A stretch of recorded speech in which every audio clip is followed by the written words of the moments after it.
could you share one specific strategy that you think addresses some of those needs that that the students have as they try to secure their education?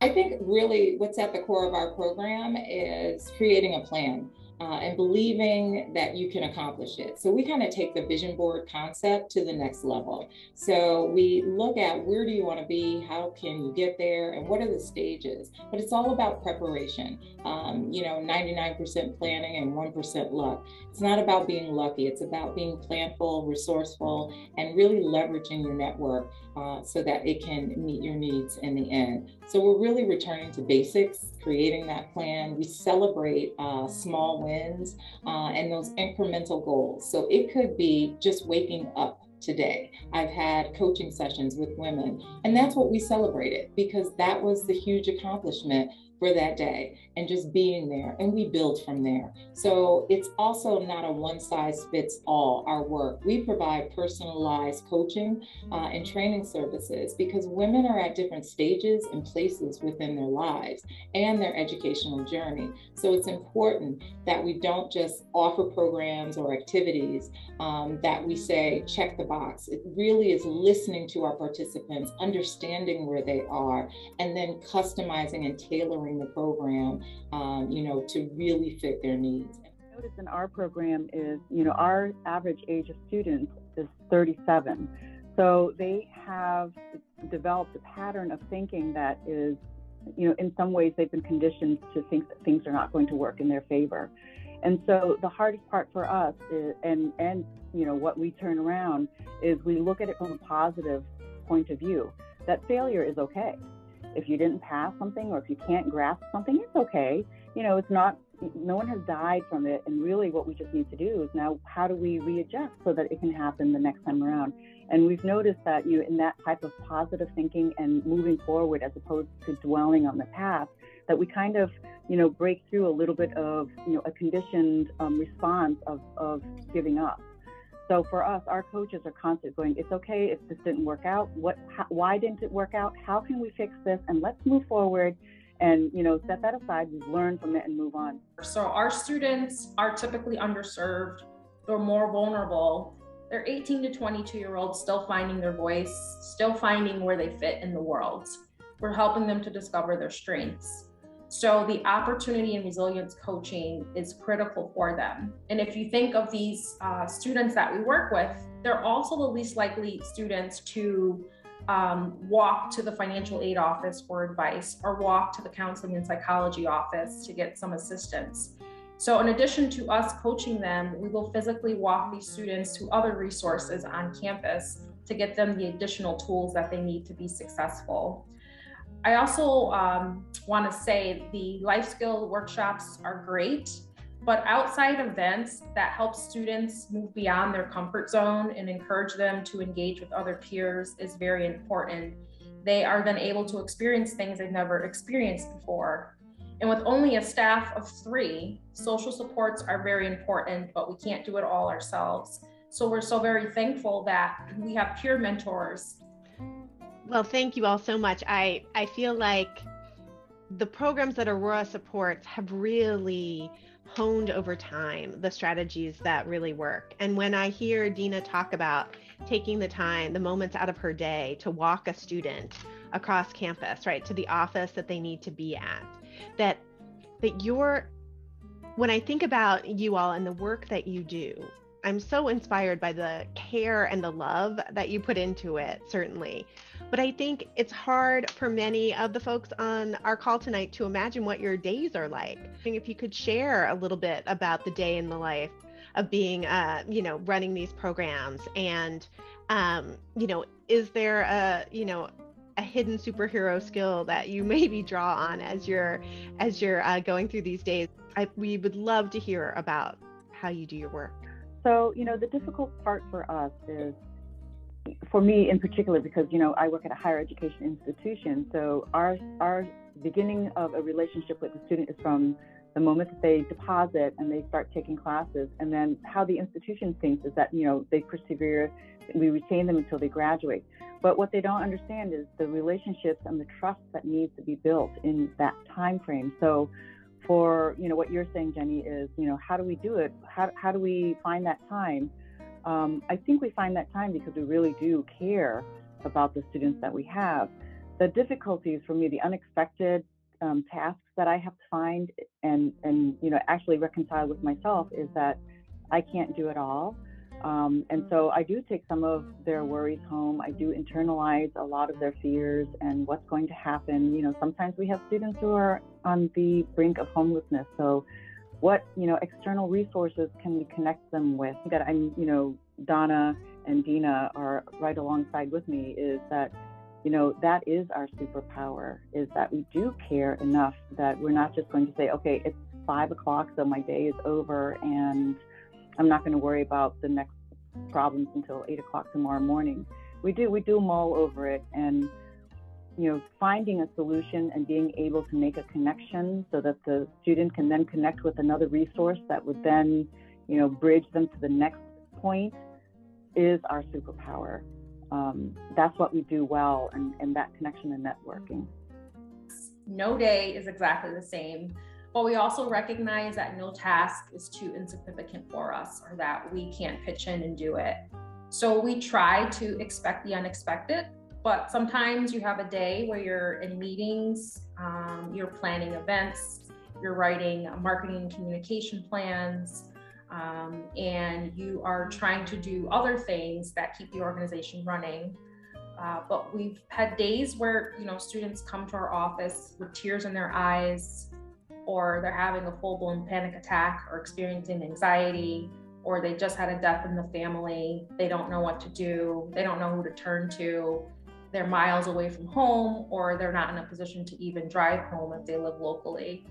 So you stop what you're doing, because in that moment, it's not about you, it's about the student, and it's about helping them get through whatever they're experiencing at the time. So we provide that listening ear. What do you need? How can I support you? How can we get through this together? And we're very proactive in bringing them to other resources that's going to help them get through that moment. Because as you mentioned, at that moment, they're not focused on academics and their grades. They're focused on, how do I get through the next minute? How do I get through the next hour or the next day to continue on? So it's being selfless and realizing it's about the students that you serve and helping those young women thrive in what they're going through. And I think the other thing that we teach our students is that give yourself permission to pause. It's okay to take a moment for yourself. It's okay to take a moment to not balance so many other responsibilities. We teach them to say yes to opportunities, but we also teach them to say no to things that they can't fully commit to and that they need time for their own self-care. So I guess our superpower, if you would say, is being selfless and being proactive. When we're proactive to plan all the logistics of our careers, then we're able to put things aside and be reactive when we need to be in the moment and be there for our students. And I would just further add, time management really helped me as a superpower. I actually took on a caseload for over a year, and I personally coached over 20 women from Capital Community College while doing my current job of Chief Program Officer.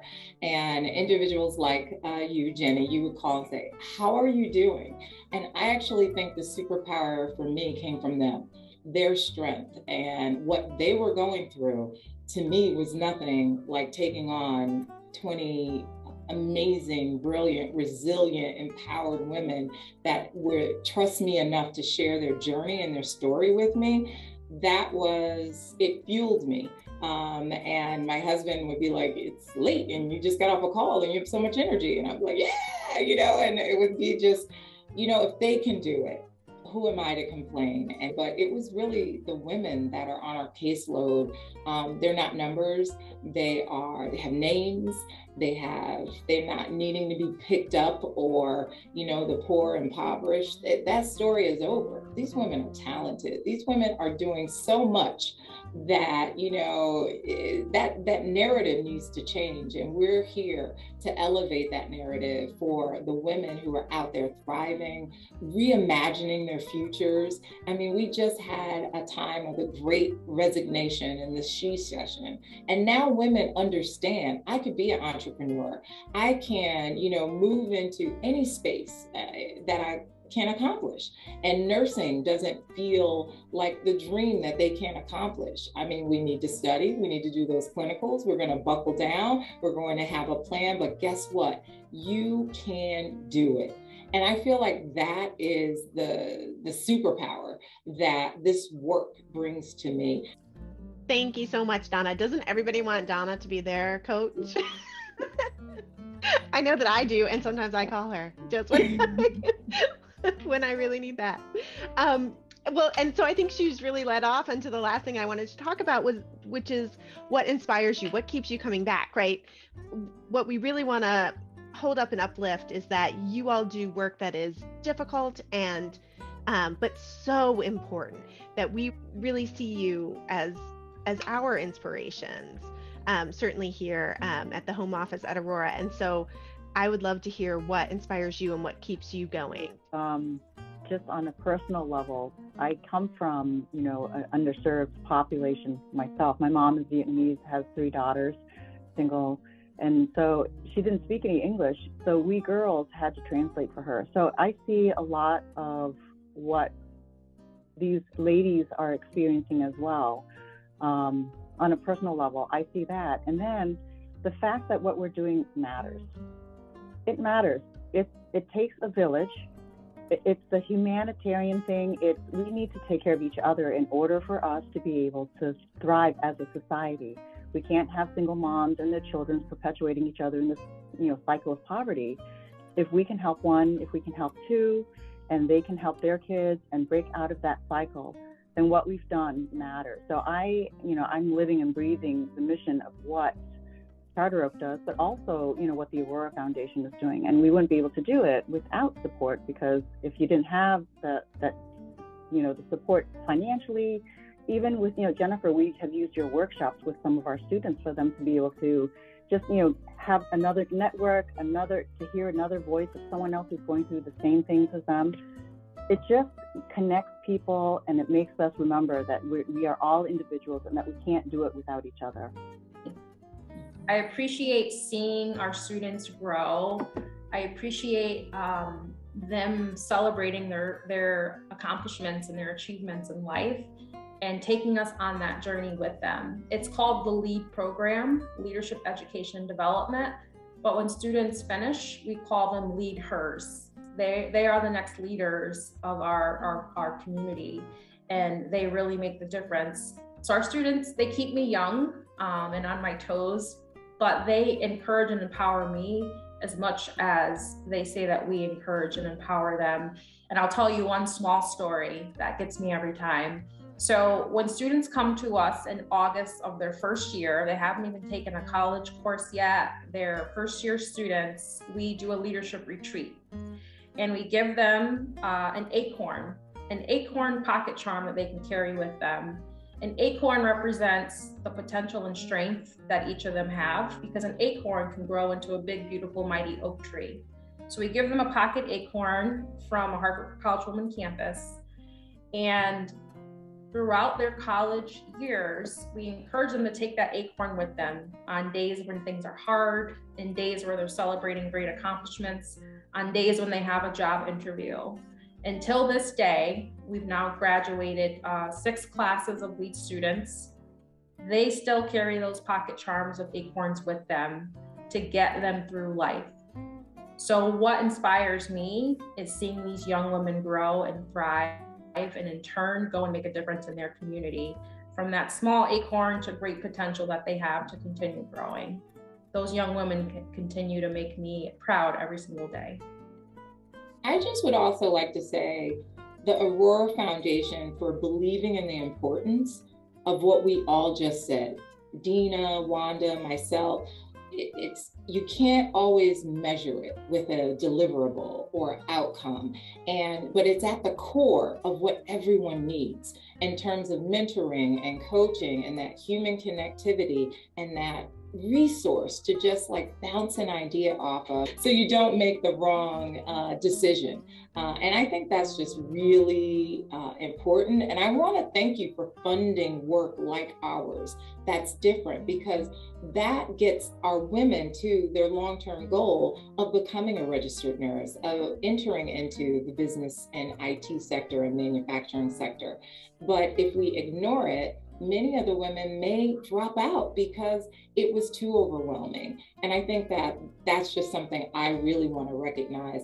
I also want to recognize Aurora Foundation for being data-driven and helping us understand the importance of the data and the backstory to support and elevate the work that we're doing. We take that message, we carry that message to our participants and our women. They're empowered with it. And they're like, we're going to change this narrative, not just for us. It's no longer about just my degree. It now is, how can I change and be an example and a model for other women that are coming into the college and into the program. One thing that's interesting is that we have our students helping us with recruitment now. And it's like, before we thought of it, but you know, with COVID and social isolation, they know where they know where they are, you know, whether it's the library or somewhere different. And I think that's really important, because the student now is saying, this is why I, with a busy schedule of family, part-time job and school, this is why I take time out of my schedule to invest in YW Career Women. And to me, that is one of the most important things and response that any participant or student can give us. And I just really think Aurora, the board members, for volunteering, for mentoring me, for listening to me and uplifting me, taking our calls, but allowing us to authentically show up. And all of our glory in some days, and then all of our, you know, emotions in others. And I think that that is the beauty of a women's organization. And I just really want to elevate that. And it's something that you don't have everywhere. And this is something magical. And I just thank everyone for their support.